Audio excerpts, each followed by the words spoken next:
Ngano kaya nga magsakit ang imuhang ulo or kasukaon ka kung ikaw magsakay sa sakyanan sa masa, bus, barko or eroplano nga mas common sa ginatawag nato nga dagaton.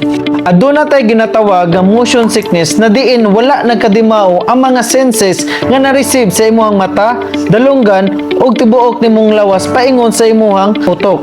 Ilalam sa atong dalunggan nga ginatawag nato og vestibular system anaa ang mga hair bundle nato na diin kung unsa man ang imuhang movement sa imong lawas magsabay-sabay kini ug kung lahi ang imuhang movement sa imong nakita sa imong mata ug lahi pod ang movement sa imong lawas mahimo kaning contradiction nga gi-process nga signal paingon sa imong brain nga mao'y hinungdan nga magsuka ka or magsakit imong ulo.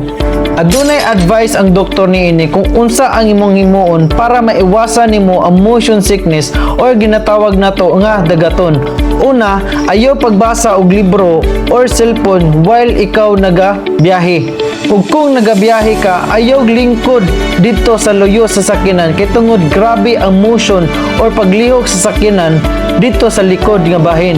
Mas gina-advise nini nga ikaw maglingkod sa atubangan kay tungod minimal lang ang mamahimong motion or paglihok sa maong sakyanan. Ikaduha, ayaw pagbiyahe kung ikaw nakainom. Ikatulo, ayaw pagbiyahe kung ikaw kulang sa tulog. Ug labaw sa tanan, magsakit jud imong ulo ug maglabad imong ulo kung ikaw wala nay kwarta.